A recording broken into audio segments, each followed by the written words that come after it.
ഈശോയിൽ സ്നേഹം നിറഞ്ഞവരെ, ഒരു ഗുരുവിൻ്റെ ശിഷ്യന്മാരായിരുന്നു ചൈത്രനും മൈത്രനും.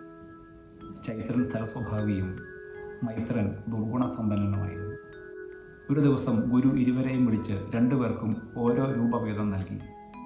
എന്നിട്ട് പറഞ്ഞു, ഞാൻ നിങ്ങൾക്ക് നൽകുന്ന മുറി ഈ പണം കൊണ്ട് നിങ്ങൾ നിറയ്ക്കണം. മൈത്രൻ ഉടൻ തന്നെ പോയി ശുചീകരണ തൊഴിലാളികളെ കണ്ട് 50 പൈസ അവർക്ക് കൊടുത്ത് തൻ്റെ മുറി മാലിന്യങ്ങൾ കൊണ്ട് നിറച്ചു. മൈത്രൻ്റെ മുറിയുടെ പരിസരങ്ങൾ മുഴുവനും ദുർഗന്ധം കൊണ്ട് പൂരിതമായി.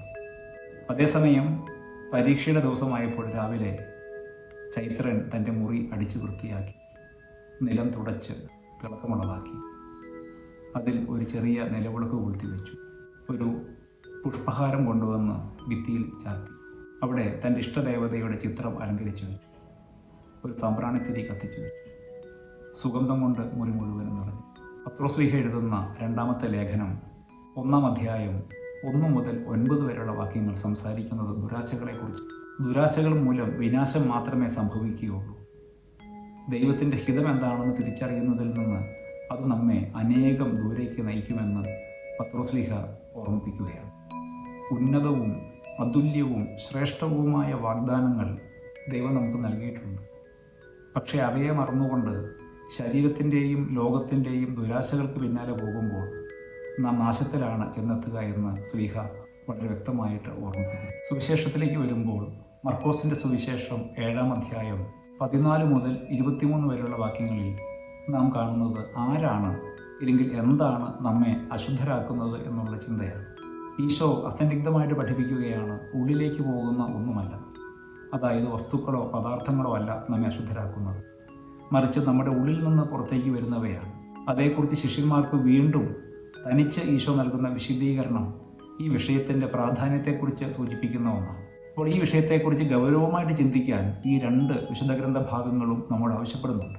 നാം ആഹരിക്കുന്നവ, നാം കഴിക്കുന്നവയല്ല നമ്മെ അശുദ്ധരാക്കുന്നത്, മറിച്ച് നാം നമ്മുടെ ചിന്തകൾക്ക്, നമ്മുടെ തലച്ചോറിന് ഇന്ധനമായിട്ട് നൽകുന്ന ചിന്തകളാണ് നമ്മളെ അപകടങ്ങളിലേക്ക്, നാശങ്ങളിലേക്ക് നയിക്കുന്നതെന്നും അശുദ്ധിയുടെ കൂടാരങ്ങളാക്കി നമ്മെ രൂപാന്തരപ്പെടുത്തുന്നതെന്നും ഈശോ പഠിപ്പിക്കുകയാണ്. കഥയിലെ ചൈത്രനെ പോലെ നമ്മുടെ ഉള്ളിൽ നന്മയ്ക്ക് ഇടം കൊടുക്കാൻ, നന്മയെ അനുദിനം ധ്യാനിക്കാൻ, നന്മയെ പിന്തുടരാൻ നമുക്ക് നല്ല ആശയങ്ങൾ ആവശ്യമുണ്ട്. ദുരാശകളേക്കാൾ ഉപരി നന്മ നിറഞ്ഞ ആശയങ്ങൾ നമുക്ക് ആവശ്യമുണ്ട്.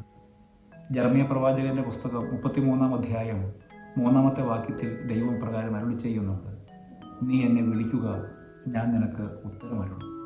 നീ എന്നെ വിളിക്കുക, ഞാൻ നിനക്ക് ഉത്തരമരുളും. നിന്റെ ബുദ്ധിക്ക് അതീതമായ മഹത്വവും നിഗൂഢവുമായ കാര്യങ്ങൾ ഞാൻ നിനക്ക് വെളിപ്പെടുത്തും. പ്രിയമുള്ളവരെ, ദൈവത്തിൻ്റെ സൗഹൃദം, ദൈവത്തിൻ്റെ ചങ്ങാത്തം അനുഭവിക്കുന്നവർക്ക് അവിടുന്ന് അടയാളങ്ങളിലൂടെ, ദർശനങ്ങളിലൂടെ തൻ്റെ രഹസ്യങ്ങളെ വെളിപ്പെടുത്തുമെന്ന് എത്രയോ ഇടങ്ങളിലാണ് വിശുദ്ധ ഗ്രന്ഥം അതിമനോഹരമായിട്ട് നമുക്ക് പറഞ്ഞു തരുന്നത്. സുഭാഷിതങ്ങളുടെ പുസ്തകം 4-ാം അധ്യായം 23-ാം വാക്യവും നമ്മോട് സംസാരിക്കുന്നത് ഇതേ വിഷയത്തെക്കുറിച്ചാണ്. നിന്റെ ഹൃദയത്തെ നീ നന്നായിട്ട് കാത്തു സൂക്ഷിക്കുക, കാരണം ജീവൻ്റെ ഉറവകൾ അതിൽ നിന്നാണ് ഒഴുകുന്നത്. പ്രിയമുള്ളവരെ, നാം എല്ലാവരും ദൈവിക ജീവൻ്റെ ഉടമകളാണ്. നമ്മുടെ ആത്മാവിനോട് ദൈവം നിരന്തരം സംവദിക്കുന്നതാണ്.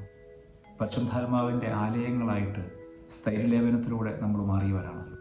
ദൈവത്തിൻ്റെ സ്വരം നിരന്തരം ശ്രവിക്കാൻ, നമ്മളെ അശുദ്ധിയിലേക്ക് നയിക്കുന്ന ലോകത്തിൻ്റെ ദുർവിചാരങ്ങളോട് യാത്ര പറയാനുള്ള ഒരു ക്ഷണമായി ഈ ഇന്നത്തെ വിശുദ്ധ ഗ്രന്ഥ വായനകളെ നമുക്ക് കാണാം. വിശുദ്ധമായ വിചാരങ്ങൾ നമുക്ക് ആവശ്യമുണ്ട്. അധമമായ ചിന്തകളെ വിട്ട് കുലീനമായ വിശുദ്ധമായ ചിന്തകളിലേക്ക് നമുക്ക് മടങ്ങി വരാം. ദൈവം നമ്മെ സമൃദ്ധമായിട്ട് അനുഗ്രഹിക്കട്ടെ.